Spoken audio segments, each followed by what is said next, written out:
আপনারা দেব অভিনীত, বিশেষ করে ভারতের যে হ্যাঁ, একজন খুব সুপারস্টার রয়েছেন পশ্চিমবঙ্গের, দেব অভিনীত একটি ট্রেইলার মুক্তি পেয়েছে বাংলাদেশে, সেটার বিরোধিতা করছেন খুব চরমভাবে। এখন অনেকে মনে করছে ভাস্কর্য ইস্যুকে ঢাকবার জন্য এই ইস্যু নিয়ে এখন আবারও হুঙ্কার ঝঙ্কার। এবং সেই ট্রেইলারে আসলে আপনাদের সমস্যা কোথায়? সারা বিশ্ব যেখানে এগিয়ে যাচ্ছে, সে সারা বিশ্ব যখন মানে এই আধুনিক জগতে চলচ্চিত্র এবং এইসব নিয়ে অনেক আপনার এগিয়ে যাচ্ছে, তখন আপনারা এই সব বিষয় নিয়ে আপনার আপত্তি তোলাটা আসলে মনে করেন কি যুক্তিযুক্ত? আমরা তো আসলে ধর্মীয় দৃষ্টিকোণ থেকে আমাদের যে সকল আপত্তির জায়গাগুলো, সবটা তো আমরা রাজনৈতিকভাবে উত্থাপন করি না। আমরা আমাদের ধর্মীয় দায়িত্বগুলো আমরা ম্যাক্সিমাম না, শুধু বলে 80 বা 90% ই আমরা নসিহতের মাধ্যমে, মানুষকে উপদেশের মাধ্যমে এগুলো আমরা আমাদের দায়িত্ব পালন করে থাকি। চলচ্চিত্র অথবা এই জাতীয় যাবতীয় বিষয়গুলো সেই জায়গাটাতে পড়ে। কিন্তু দেব অভিনীত যে চলচ্চিত্রের ট্রেলারের কথা আপনি বলছেন, সেটা তো শুধু ততটুকুর মধ্যে সীমাবদ্ধ নয়।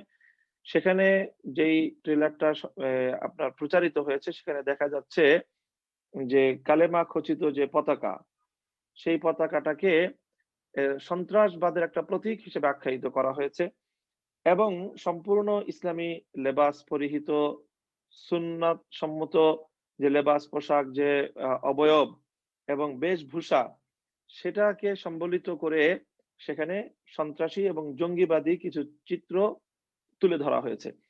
আর সেই চিত্রের বিরুদ্ধে কলকাতার একজন নায়ক এবং একজন অভিনেতাকে তার বিরুদ্ধে অ্যাকশন নিয়ে এবং সেই কালেমার বিরুদ্ধে তাকে অবস্থান গ্রহণ করে সেটাকে ধ্বংস করার একটা পায়তারা বা একটা ভূমিকা, সেটা আমরা সেখানে লক্ষ্য করছি। তাহলে এখানে যে বিষয়টি আপত্তির জায়গা, সেটা হলো যে এটা কিভাবে মেনে নেয়া সম্ভব যে লা ইলাহা ইল্লাল্লাহু মুহাম্মাদুর রাসূলুল্লাহ, যেটি মুসলমানদের চেতনার বিষয়, মুসলমানদের ধর্মীয় বিশ্বাসের বিষয় এবং সারা দুনিয়ার মুসলমানদের সবচেয়ে আবেগ এবং সবচেয়ে বড় সেন্টিমেন্টের যে জায়গাটা, সেটাকে যদি কেউ জঙ্গিবাদী একটা এই আপনার হিসাবে, প্রতীক হিসাবে, জঙ্গিবাদের একটা সিম্বল হিসাবে যদি কেউ উপস্থাপন করতে চায়, তাহলে তার চেয়ে বড় সাম্প্রদায়িক আর কি হতে পারে?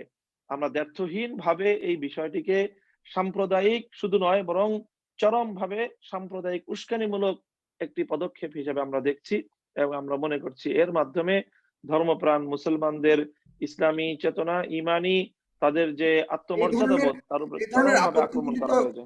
জাতীয় বা সরকারিভাবে উঠানো হয় না, শুধুমাত্র আপনাদের পক্ষ থেকে উঠানো হয় কেন? কারণ বাংলাদেশ সরকারও তো আহ, ইসলামিক ইসলামিক দেশ না হোক, কিন্তু মুসলিম প্রধান দেশের প্রধান। বাংলাদেশ সরকার থেকে তো কখনো এই ধরনের আপত্তি তোলা হয় না। এক্ষেত্রে তোলা না না তোলার পেছনে আপনি কি মনে করেন? এখান থেকে তো কখনো ইয়ে করা হয় না। আমরা মনে করি এক্ষেত্রে সরকারের এটা অবশ্যই একটা ব্যর্থতা। বাংলাদেশ রাষ্ট্র যখন গঠন হয়, বাংলাদেশের রাষ্ট্র গঠিত হওয়ার পর থেকেই ইসলামী চিন্তাকে ঊর্ধ্বে তুলে ধরার একটা প্রক্রিয়া বাংলাদেশ রাষ্ট্র গঠন হওয়ার পরপরই শুরু হয়েছে।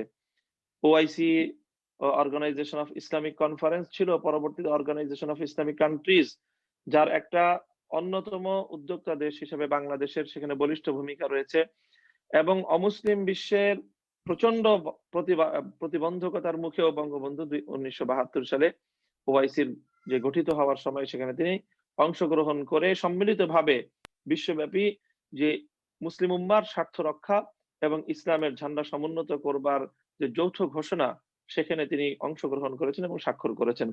সেই জায়গাটা থেকে বাংলাদেশ রাষ্ট্র এবং বাংলাদেশ সরকারের এটা অবশ্যই নৈতিক দায়িত্ব, রাষ্ট্রীয় দায়িত্ব হয়ে দাঁড়ায়, যখন ইসলামের বিরুদ্ধে এই ধরনের আন্তর্জাতিক পরিমণ্ডলে অথবা জাতীয় পর্যায়ে কোনো ভূমিকা পালিত হবে, সেখানে ধর্মীয় সেন্টিমেন্টকে সমুন্নত রাখার জন্য ৯০% মুসলমানদের এই যে মানুষের তাদের ধর্মীয় চেতনার প্রতিনিধিত্ব, সেটা যদি সরকার না করে, তাহলে এটা অবশ্যই আমাদের জন্য চরম দুঃখজনক একটি বিষয়।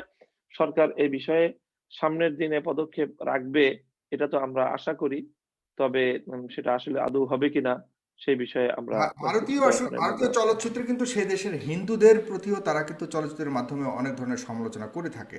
সামাজিকভাবে যে হিন্দুদেরও যে অনেক অত্যাচার অবিচার আছে সেটাও কিন্তু চলচ্চিত্রের মাধ্যমে তুলে ধরে বা উঠিয়ে আনে। সেক্ষেত্রে কিন্তু ভারতে কখনো এই ধরনের আপত্তি তোলা হয় না।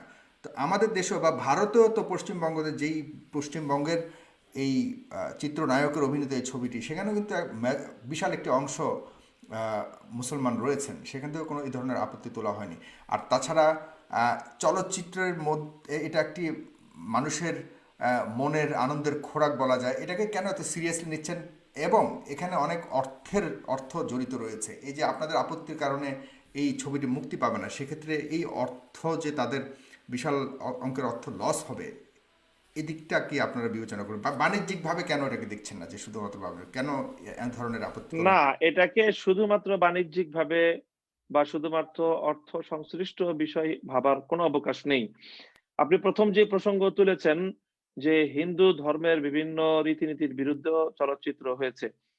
যতগুলো চলচ্চিত্রে হিন্দু ধর্মের এমন এমন বিধান, এমন এমন তাদের ধর্মীয় রীতি রয়েছে যেগুলো সম্পূর্ণ অমানবিক এবং চরমভাবে মানবতাকে সেখানে ভুলুণ্ঠিত করা হয়। সেই সকল বিষয়ের বিরুদ্ধেও চলচ্চিত্র নির্মিত হওয়ার পর ভারত জুড়ে ব্যাপক বিক্ষোভ এবং ব্যাপক দাঙ্গা হাঙ্গামা এবং সাম্প্রদায়িকতার বিভিন্ন নজির আমাদের সামনে রয়েছে এবং সেই ইতিহাস আমরা জানি।